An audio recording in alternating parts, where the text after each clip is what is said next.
친구들은 먹방이나 ASMR에 열광하지 않는 제가 이상하다고 합니다. 저는 오히려 왜 그게 재밌고 좋은지 이해가 안 가요.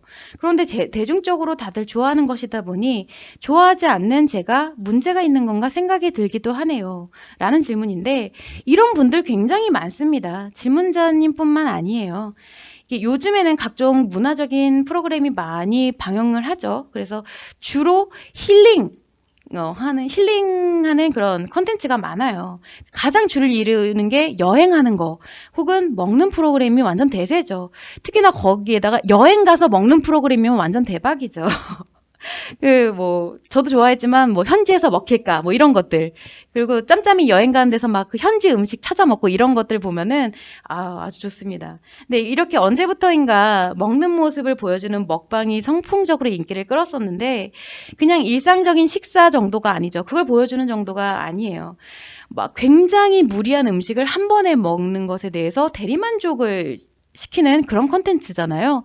근데 이게 사실 먹는 모습을 보는 그 자체로 여러분들의 감정 변화가 일어나는 게 단순히 대리만족의 작용이 아니에요. 즉, 이 일반적인 힐링이나 대리만족보다 훨씬 강력하게 뭔가 마음을 작용시키는 것이 바로 먹는 콘텐츠라고 할 수가 있는데, 이렇게 영향력이 강하다 보니까 지속을 하다 보면 할수록 인식되는 게 많아질수록 심리 문제를 일으키는 게 좀 쉽다라고 볼 수가 있는 거예요. 여파가 세기 때문에. 그래서 좋은 현상은 아니라고 볼 수가 있어요. 이런 줄을 이룬다는 게. 특히 ASMR 같은 경우는 시각적인 정보뿐만 아니라 청각을 엄청 자극하는 컨텐츠죠. 근데 이 청각 정보는 듣는 이에 따라서 굉장히 혐오감을 불러일으키기도 합니다. 그래서 질문자님뿐만 아니라 먹방이나 ASMR에 거부감을 느끼시는 분들이 간혹 계신데 오히려 이것이 좀 더 일반적인 심리 작용이라고 볼 수가 있습니다. 근데 그만큼 이런 전반적으로 우리가 지금 사회적으로 심리 문제가 만연하기 때문에 오히려 거부감을 느끼는 분들보다 그것에 이제 열광하는 분들이 더 많아요. 그렇기 때문에 대세가 되고 인기가 되고 줄을 이루는 문화가 돼버리는 거지 질문자님이 이상해서가 아닌 거예요. 어떤 컨텐츠이든 간에 이런 특정 감각기관을 자극을 해서 감각기관을 발달시키는 컨텐츠는요 굉장히 중독성이 뛰어나고 그리고 갈수록 그 강도가 강화돼야 돼요. 안 그러면 금방 쾌락 적응을 해버리기 때문에 계속 더 자극적으로 가게 되죠. 그리고 시청자 역시 감각기관이 발달하면 발달할수록 마음에서 작용하는 이런 자가적인 회복력보다는 감각기관에 의존해서 힐링하려고 하는 그 즐거움만을 추구하는 경향이 굉장히 커지게 돼요.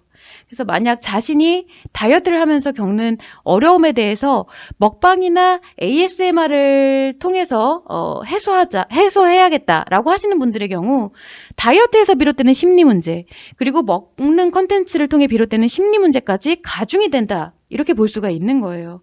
이런 이유들 때문에 질문 주신 내용처럼 질문자님이 이상한 게 아니라 당연하고 일반적인 마음의 작용이라고 보시면 되고 굳이 타인과 비교하면서까지 자신을 점검할 필요는 없고요. 대중적이라고 해서 모두가 이치에 맞는 것은 아니에요. 심리 문제가 만연한 사회면 사회일수록 상처와 스트레스를 유발시키는 좀 비정상적이고 자극적인 컨텐츠가 유행을 하고 대세를 이루고 이런다는 점도 좀 참고를 해주시면 좋을 것 같아요. 그래서 여러분들도 이제 갈수록 보다가 유튜브가 됐든 방송이 됐든 문득 봤을 때 옛날에는 이런 게 많지 않았는데 참 자극적이다라는 생각이 들게 되면은 그만큼 우리가 사회적으로 많이 심리적으로 문제를 겪고 있구나 그런 게 대세가 되고 있구나라고 생각을 해주시면 좋을 것 같아요. 네, 참고를 해주시면 좋을 것 같습니다.